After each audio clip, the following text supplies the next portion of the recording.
À la une, Mathieu, l'adaptation bande dessinée pour la première fois du journal d'Anne Frank. Ah oui, sous forme de roman graphique qui sortira le 4 octobre, sortie prévue dans une cinquantaine de pays.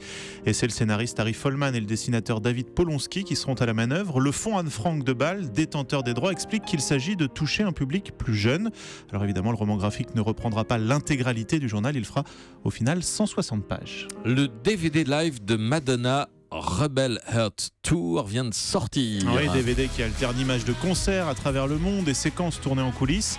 Et à cette occasion, la Madone a accordé une longue interview au journal Le Parisien dans lequel elle déclare « Je me suis toujours sentie connectée avec les Français », expliquant qu'elle n'avait jamais oublié sa nuit à République lorsqu'elle était venue chanter après les attentats du 13 novembre pour rendre hommage aux victimes. Le groupe de rap PNL va bientôt sortir un nouvel album. C'est toute la question qui nous taraude, la rumeur enfle effectivement, alors que ce groupe cultive toujours le secret, n'ayant accordé aucune interview. Les deux frères sont en train de préparer une tournée et ils ont posté une photo avec cette légende. C'est juste un échauffement Manny.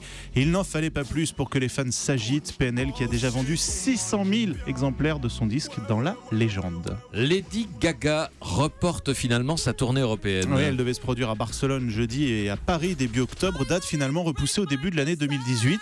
La raison officielle, sa fibromyalgie, une fatigue quasi permanente dont on ne connaît pas vraiment les causes. 3% de la population française en serait atteinte.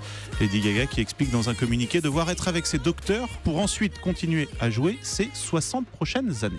Le street artiste britannique Banksy a rendu hommage à Basquiat en réalisant 2 peintures murales à Londres. Oui, près du lieu où va se tenir une rétrospective du peintre américain qui ouvre en principe jeudi. L'une des toiles montre un épouvantail similaire à celui de Basquiat mais entouré d'agents de police en train de le fouiller. La deuxième fresque, elle montre une grande roue dont les nacelles ont été remplacées par des couronnes britanniques.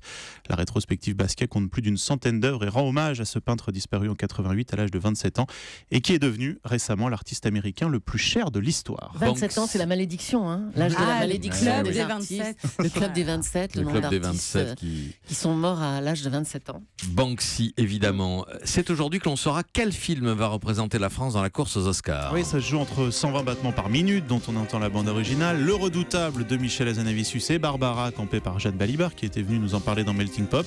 La commission chargée de trancher se réunit ce matin et le film sera ensuite en concurrence avec des dizaines d'autres dans le monde pour espérer finalement peut-être une place dans les sélectionnés de la 90e cérémonie. Elle aura lieu le 4 mars 2008. Et puis notez par ailleurs que le documentaire...